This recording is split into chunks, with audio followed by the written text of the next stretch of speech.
قل جاء الحق وزهق الباطل ان الباطل كان زهوقا صدق اللہ العظیم۔ گزشتہ لیکچرز کے اندر میں نے الحاد کا تعارف، الحاد کی تاریخ اور الحاد کی جو موجودہ صورتحال ہے اس کو ڈسکس کیا تھا۔ آج انشاءاللہ میں جس موضوع پر آپ کے ساتھ گفتگو کروں گا وہ ہے بڑھتا ہوا الحاد اور ہماری ذمہ داریاں، عام لفظوں میں بڑھتی ہوئی لادینیت اور ہماری ذمہ داری، ہمارے لیے احتیاطی تدابیر کہ ہمیں کیا کرنا چاہیے۔ ایک بات جان لیں، جب الحاد نے اپنا پھیلاؤ شروع کیا، ما سوا اسلام کے تمام مذاہب نے اس کے آگے اپنے گھٹنے ٹیک دیے، حتیٰ کہ جو فلسفیانہ مذاہب ہیں، ریلیجنز اور فلسفی جو ہیں، ان سب نے الحاد کو اپنے اندر ضم کر لیا، جن کے اندر بدھ مت، جین مت، تاؤزم، شنٹوئزم، کنفیوشس وغیرہ کے مذاہب ہیں۔ یہ سارے مذاہب ایسے ہیں جو اپنے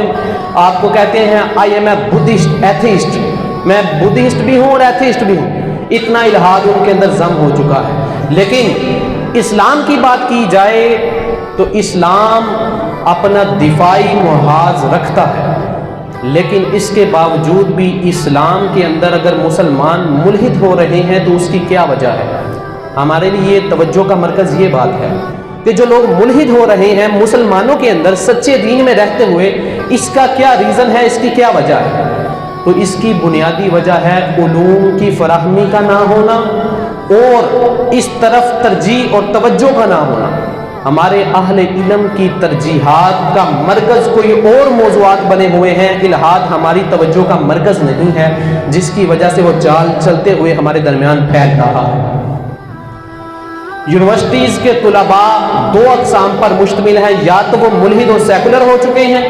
اور اسلام کے خلاف بکواس کرتے ہیں، آپ ان سے بات کر کے دیکھ لیں، ان کو داڑھی رکھنے کی بات کر کے دیکھ لیں، یا پھر ان کا جو بیک گراؤنڈ ہے وہ مسلم فیملی سے تعلق رکھتے ہیں، راسخ العقیدہ لوگ ہیں، وہ ان سیکولر اور لبرل لوگوں سے لڑتے جھگڑتے رہتے ہیں۔ لیکن معاملہ یہ ہے کہ ان مسلم طلباء کے پاس بیک اپ کمک موجود نہیں ہے، وہ آپ کے منتظر ہیں، وہ اس بات کا انتظار کر رہے ہیں مدارس کے طلباء اٹھیں اور ہمیں علم فراہم کریں اور ہم ان کے منہ کو بند کریں۔ میں ایک مثال پیش کرتا ہوں، گزشتہ چند دن پہلے واٹس ایپ کے اندر، فیس بک کے اندر ایک ہندو ریشنلسٹ کہتے ہیں عقل پرست کو، ایک ہندو ریشنلسٹ بڑا یونیورسٹی کے طلباء کو چیلنج دے رہا تھا، میں ثابت کرتا ہوں قرآن انسانی کلام ہے، آؤ میرے ساتھ ڈیبیٹ کرو۔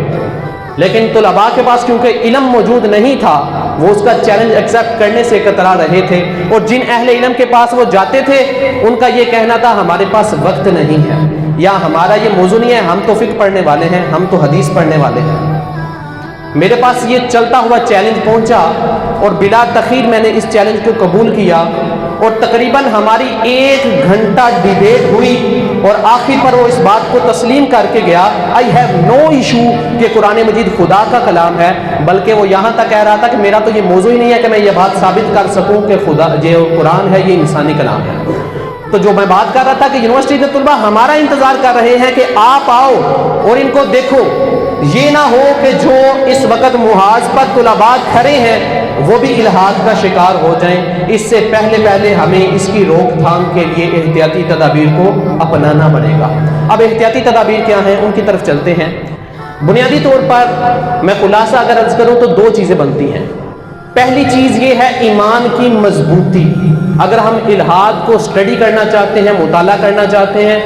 اور ساتھ میں الحاد پر ورک بھی کرنا چاہتے ہیں، تو ہمیں سب سے پہلے اپنے ایمان کو مضبوط کرنا ہوگا، اپنے عقائد سے روشناس ہونا پڑے گا۔ یہ نہ ہو ہمیں اپنا عقیدہ غیر سے پتہ چلے یہ بھی ہمارا عقیدہ ہے،